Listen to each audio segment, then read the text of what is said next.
கிறிஸ்துவுக்குள் மிகவும் பிரியமான சகோதர சகோதரிகளுக்கு ஆண்டவராகிய இயேசு கிறிஸ்துவின் விலையேறப்பட்ட நாமத்திலே அன்பின் வாழ்த்துக்கள் கூறி இன்றைய தியானத்திற்கு உங்களை தயவோடு அழைக்கிறோம். இன்றைய தியான பகுதி ஓசியா 14ஆம் அதிகாரம் முதல் 9 வசனங்கள். தியான வசனங்கள் ஏசாயா 55ஆம் அதிகாரம் 13ஆம் வசனம். ஏசாயா 55:13. முட்செடிக்கு பதிலாக தேவதாரு விருட்சம் முளைக்கும். முட்செடிக்கு பதிலாக தேவதாரு விருட்சம் முளைக்கும். அருமையான கர்த்தருடைய பிள்ளைகளே, தொடர்ந்து அந்த வசனத்தை வாசிப்போம் என்றால், காஞ்சொரிக்கு பதிலாக மிருதுச்செடி எழும்பும், அது கர்த்தருக்கு கீர்த்தியாகவும் நிர்மூலமாகாத நித்திய அடையாளமாகவும் இருக்கும். அருமையான தெய்வத்தின் பிள்ளைகளே, இந்த நாட்களிலே இந்த தேவதாரு விருட்சத்தை குறித்து நாம் தியானித்து வர ஆண்டவர் நமக்கு கிருபை செய்திருக்கிறார். இன்று அதனுடைய தொடர்ச்சியாக இன்று பார்க்கின்ற ஒரு காரியம், இந்த தேவதாரு மரம் அது ஜீவனுள்ள ஒரு மரமாக, இல்லை என்றால் ஜீவ நீரோட்டமுடைய ஒரு மரமாக மாத்திரமல்ல, அது மகிமைக்குரிய, கனத்திற்குரிய, கண்ணியத்திற்குரிய ஒரு மரமாகவும் இருக்கிறது என்பதை தியானித்தோம் கடந்த நாட்களில். இன்று தொடர்ச்சியாக பார்க்கின்ற பொழுது இந்த தேவதாரு விருட்சம் அது முழங்கால் மரம். முழங்கால் மரம் வித்தியாசமாக இருக்கிறதா? இந்த தேவதாரு விருட்சத்தை நீங்கள் பார்ப்பீர்கள் என்றால், தேவதாரு விருட்சம் மலைகளின் உச்சியிலே மாத்திரமல்ல, சதுப்பு நிற காடுகளிலேயும் அவைகள் வளரக்கூடியவைகள். சதுப்பு நிலத்திலே அவைகள் வளரும். அந்த சதுப்பு நிலத்திலே அவைகள் தண்ணீரிலே வளர்ந்து கொண்டிருக்கிறது. அந்த தண்ணீரிலே வளர்ந்து ஆழமாக வேர்விடுகின்ற பொழுது அந்த தண்ணீருக்கு மேலாக நீங்கள் பார்ப்பீர்கள் என்றால், அந்த மரத்தினுடைய அடிப்பகுதியை பார்க்கின்ற பொழுது அவைகள் அந்த முழங்கால் படியிட்டிருப்பதைப் போல நாம் காண முடியும். முழங்கால் படியிடும் ஒரு மரம், முழங்கால் படியிடும் ஒரு மரம். ஏனென்றால் தண்ணீர் வேகமாக இழுத்து கொண்டு சென்று விடக்கூடாது. முழங்கால் படியிடுகிறது.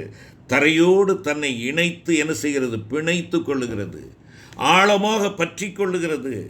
முழங்கால்கள் கொண்ட மரம்.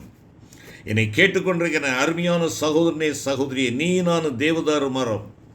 நீ நானும் முழங்கால் படியிட வேண்டிய மரம். முழங்காலினாலே காரியங்களை சாதிக்க வேண்டியவர்கள் நீங்களும் நானும்.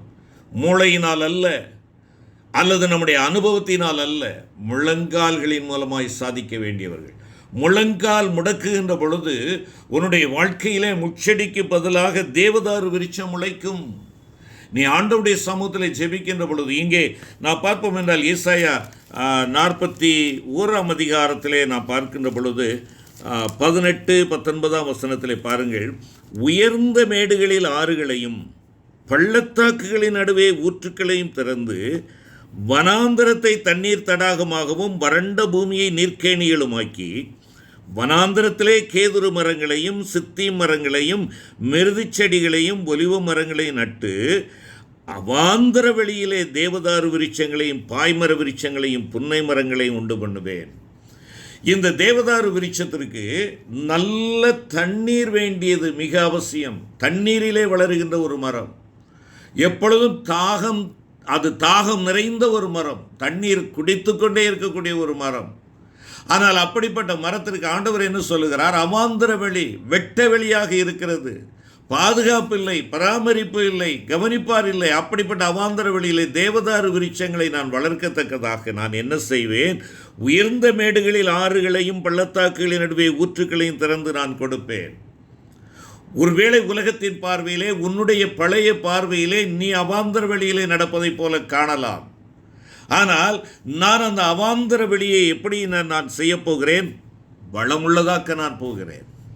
மேன்மைக்குரியதாக, மகிமைக்குரியதாக நான் மாற்றப் போகிறேன். ஆம், அந்த தேவதாரு விருட்சத்திற்கு வேண்டிய தண்ணீர்களை நான் கொடுத்து கொண்டே இருப்பேன் என்று சொல்லுகிறார். சொல்லிவிட்டு தான் இங்கே 55ஆம் அதிகாரத்திலே நான் பார்க்கின்ற பொழுது, ஏசாயாவிலே பார்க்கின்ற பொழுது, முட்செடிக்கு பதிலாக தேவதாரு விருட்சம் முளைக்கும் என்று சொல்லுகிறார்.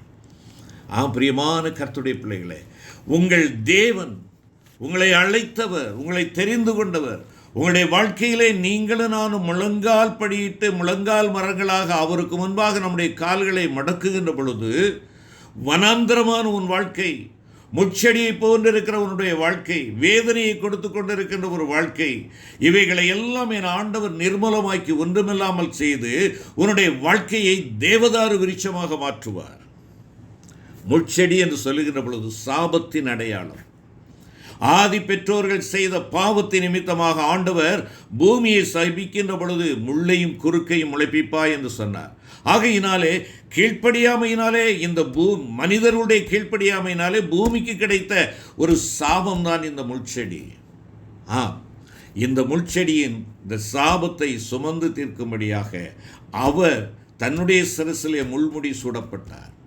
முள்முடி சூட்டுவதற்கு தன்னை ஒத்து கொடுத்தார், இசையை கொடுத்தார். எதற்காக? உன்னிலே என்னிலே இருக்கக்கூடிய சாபம் நீக்கப்பட வேண்டும். உன் நிமித்தமா என் நிமித்தமா இந்த பூமி கொடுக்கின்ற சாபம் நீக்கப்பட வேண்டும். அருமையான கர்த்தருடைய பிள்ளைகளே, முள்ளும் குறுக்கும் முளைக்கும் என்று சொன்னார். அந்த சாபம் நீக்கி நான் உன்னை பச்சையான ஒலி தேவதார் விருட்சமாக உன்னை மாற்றுவேன். கனத்திற்குரிய ஆண்டவருடைய மகிமையுள்ள ஸ்தானமாக அவர் தங்குகிற ஸ்தலமாக உன்னை நான் தேவதார் விருட்சமாக மாற்றுவேன். அது மாத்திரமல்ல, உன்னை கனத்திற்கும் மேன்மைக்கும் மகத்துவத்திற்கு உரியவனாக நான் மாற்றுவேன். உன் வாழ்க்கையிலே இனி முட்செடி அல்ல, அந்த முட்செடிக்கு பதிலாக நான் தேவதாரு விருட்சங்களை உண்டாக்குவேன். உன்னை வேதனைப்படுத்தி கொண்டிருக்கிற, இல்லை என்றால் சாபத்தினாலே உன்னை அலக்களிக்க செய்து கொண்டிருக்கிற காரியங்களாக இருக்கலாம். ஒருவேளை முள்போல உன்னுடைய வாழ்க்கையிலே குத்திக்கொண்டே உன்னை வேதனைப்படுத்தி கொண்டிருக்கின்ற, ஒருவேளை உள்புறமும் வெளிப்புறமுமாக இருந்து உனக்கு வரக்கூடிய நெருக்கங்களாக இருக்கலாம். நீ நிம்மதியாய் சாப்பிட முடியாமல் தூங்க முடியாமல் உன்னை அலக்களித்து கொண்டிருக்கிற வியாதிகளுடைய அகோர குத்துதல்களாக இருக்கலாம். அந்த முட்கடியினுடைய எல்லா தீங்குகளுக்கும் நான் உன்னை விலக்குவேன். நீ முழங்கால் படியிருக்கிறதை நான் பார்க்கிறேன், என்னிலே நீ வேர் கொண்டிருக்கிறதை நான் பார்க்கிறேன். ஆகையினாலே நான் அந்த சாபத்தை நான் எடுத்து போடுகிறேன். ஜீவ தண்ணீராகிய நான் நீ என்னிலே நிலைத்திருந்து வளரும்படியாக நான் உன் அருகிலே இருக்கிறேன்.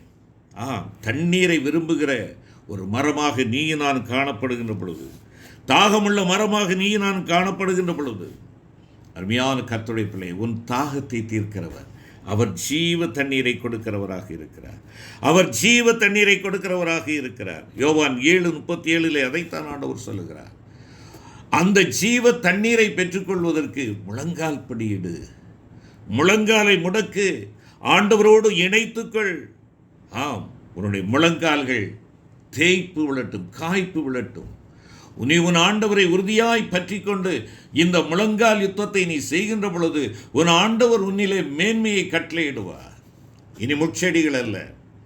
ஒருவேளை இந்த முட்செடிகள் மூலமாய் கிடைக்கின்ற அந்த முட்செடியின் சாபத்தினாலே நாம் சந்திக்கின்ற வியாதிகளாக, வேதனைகளாக, கஷ்டங்களாக, நஷ்டங்களாக, பண விரயங்களாக, மன சமாதானத்தை இழந்த சூழ்நிலைகளாக இருக்கலாம். இவைகளை எல்லாம் ஆண்டவர் என்ன செய்கிறார்? மாற்றி போட்டு அவாந்தர வெளியை தேவதாரு விருட்சங்களாலே நிறைக்கப் போகிறார். நீ ஒரு தேவதாரு விருட்சம், நீ முழங்கால் மரம். இந்த முழங்கால் மரத்திற்கு ஆண்டவர் தண்ணீரை கொடுக்கிறார், ஜீவ தண்ணீரை கொடுக்கிறார், ஜீவ தண்ணீரை கொடுக்கிறார். உன் வாழ்க்கையிலே நீ ஆசீர்வாதமாயிருந்து, சங்கீதக்காரர் சொல்வதைப் போல, கொக்குகளின் குடியிருப்பாக உன்னுடைய வாழ்க்கை உனக்கு மாத்திரமல்ல, பறவைகள் வந்தடையத்தக்கதாகவும், பசியுற்றவர்கள் இல்லையென்றால் சோர்வுற்றவர்கள் அதன் அடியிலே இருந்து தங்களுடைய சோர்வுகளை நீக்கி கொண்டு செல்லும்படியாகவும் உன்னை சிறப்பான மரமாக ஆண்டவர் மாற்றப் போகிறார். அருமையான கர்த்தருடைய பிள்ளையே, அவருடைய சமூகத்திலே நம்மை தாழ்த்துவோம், நம்மை ஒப்புக் கொடுப்போம். முழங்கால் படி எப்பொழுதும் ஜெபத்திலே தரித்திருக்கிறவர்களாக இருக்கின்ற பொழுது, என் ஆண்டவருடைய அந்த ஜீவ தண்ணீராகிய வசனம் எனக்கு ஒவ்வொரு நாளும் ஒவ்வொரு வினாடியும் எனக்கு கிடைத்து கொண்டிருக்கின்ற பொழுது, முட்செடி அல்ல, காஞ்சொரிகள் அல்ல, என் தேவன் என்னை தொடர்ந்து வாடாத, வற்றாத, இலை உதிராதிருக்கிற பச்சையான தேவதாரு மரத்தை போல என்னை மாற்றுவார். கிருபை நிறைந்த ஆண்டவரே, நாங்கள் முழங்கால் படி கிறிஸ்தவர்களாய் காணப்பட எனக்கும் எங்களுக்கும் கிருபை தாரும். முழங்கால் மரமாக தேவதாரு விருட்சம் இருப்பதைப் போல நாங்களும் இருந்து உம்மாலே நாங்கள் எல்லா மேலான கிருபைகளையும் நாங்கள் எங்களுக்கு சுதந்திரித்துக் கொள்ளவும், சாபமாய் கொடுக்கப்பட்ட அனைத்து சாபத்தினுடைய விளைவுகளும் எங்களை விட்டு நீக்கப்படவும் எங்கள் தேவனுடைய பொற்பாதத்தில் எங்களை அர்ப்பணிக்கிறோம்.